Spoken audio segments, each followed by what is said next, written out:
In today's video, I am going to be breaking down Mo Bamba from the Orlando Magic and how he shoots the basketball. If you're a big man looking to shoot the basketball better, this is definitely the video for you. Let's get down and let's check out Mo Bamba because he is a fantastic three-point shooter. Okay, so in this first clip, what we are going to be looking at is his ability to stay balanced when he's taking that shot. And is he balanced? Yes. He has his shoulders over his knees, over his toes. This is a fantastic base for shooting the ball, especially if you're a bit longer. He has his feet shoulder width apart, his right foot being slightly in front of his left. That is an absolute fantastic shooting form. I really do like that. Now, when he does get that ball, he doesn't dip it, but he does tend to keep it at his waist for a bit of time until he rises up into his set point. Now, he actually gets up to his set point pretty quickly. However, when he does, we don't see much elbow bend.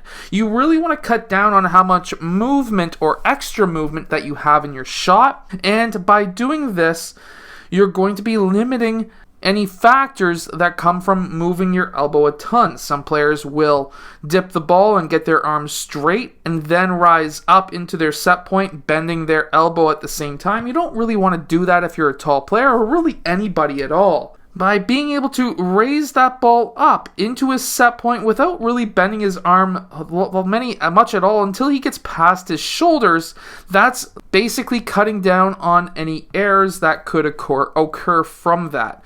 He also has a 45-degree angle on his elbow, which will allow him to get more power with less leg strength. Now, I always like to say to players, have more power from your legs than you normally would from your upper body, because this is to aim, this is your power, and together you have a fantastic shot. However, something else that I do get from this is he does have a 90-degree angle on his shoulder, 45 on his elbow, and a little bit less on his wrist.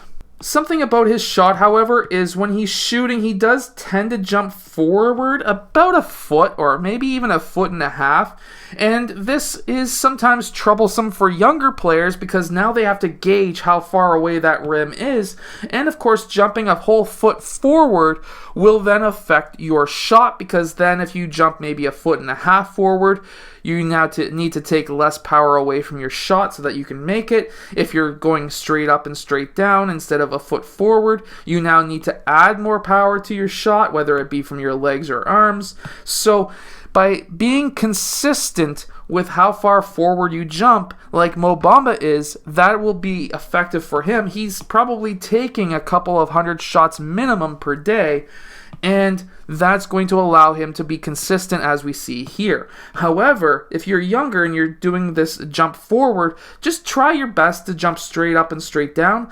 That way you don't have to play with how much you have to force that ball forward or how much you need to take away from the power of the ball. Now, when he does get that ball and he goes up for his shot, he does tend to bring it up the right middle side of his body. And he definitely has that ball over top of his shoulder, in line with his shoulder and elbow to the rim, which creates what I call that shooting triangle.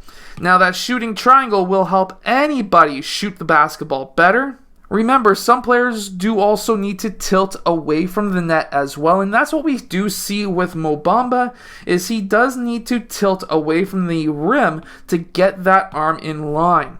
So how I like to coach it is to basically get that shooting triangle, and it doesn't matter how much you need to tilt away from the net in my own personal opinion. It just comes down to trying to get that shooting triangle, shoulder, elbow in line with the rim, ball in line with that upper arm, and you will have a successful, very accurate, and consistent shot. Now, something else that I do like to point out is when he does shoot, he releases nice and straight forward, elbow well above the rim. That's going to give him that arc, and by not seeing his palm facing the rim, we can see that he doesn't have a thumb flick either. Now, a thumb flick can affect the backspin of the ball and the arc of the ball. So if you find that the spin on your ball is not there, like he's getting a ridiculous amount of spin on that ball right there.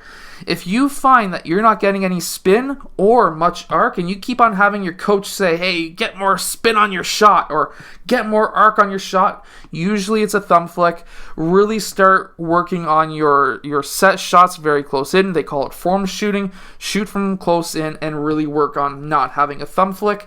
However, if you do have a thumb flick and you're still getting 2.5 or more rotations on that ball and a lot of arc, then you shouldn't necessarily have to worry about a thumb flick unless it is affecting your ability to shoot. Now, this is a picture-perfect shooting form for anybody. It doesn't matter if you are taller or lankier. It doesn't matter if you're shorter. This is a picture-perfect shooting form, and it works for Mo Bamba 100%. And he also has a soft release that we can see from other clips like this one where his hand is curved like that. Something else I really want to point out, one last thing anyways, is watch his head. As soon as he catches that ball, as soon as it's in his hands, he's looking at that rim. He's shooting that ball. He really wants to get that shot made, and to do that, he needs to look at that rim. As soon as he catches it, he looks up and he's going to take that shot. You want to look at that rim, and some players will aim for the back, the front, the middle. Every player has something different. Personally, I go by feel. I want to know what my body is doing. I want to feel what my body is doing, and if I can feel my body, and let's say in one shot I feel like I'm not getting enough basically power from my legs, then I will actually put more power into the ball. It all comes down to me having 2 knee surgeries. However, it's good to know what the shot feels like. If you can take enough shots, probably 5 to 10, feeling what it feels like to get that ball in, what the release feels like, and things like that, then of course you're going to be a much better shooter, because then you can feel, oh, my elbow was a bit out that shot. That's why it went left. When you start getting to that level, you're going to be able to fix your shot in game. Oh, it's short. I need to jump higher. Oh, it's long. I need to release higher. Maybe I didn't feel myself release high. I felt it more of a push. And that's when you can start fixing your shot in game. And you could literally go 0 for 6 or 7, as we've seen with some of the greatest players of all time. Steph Curry, Kobe Bryant, are just to name 2 of them, who have had terrible first halves in some games, and then somehow fix their shot and go like 8 for 8 for the rest of the game. Well, guess what? That's because they know what it feels like. They know what they're doing wrong. They're fixing it, and then they're able to score again. If you can do that, you're going to be a fantastic 3-point shooter, a fantastic player altogether. I hope that you've enjoyed today's video. If you have, hit that like button, subscribe, and I will see you guys again next time.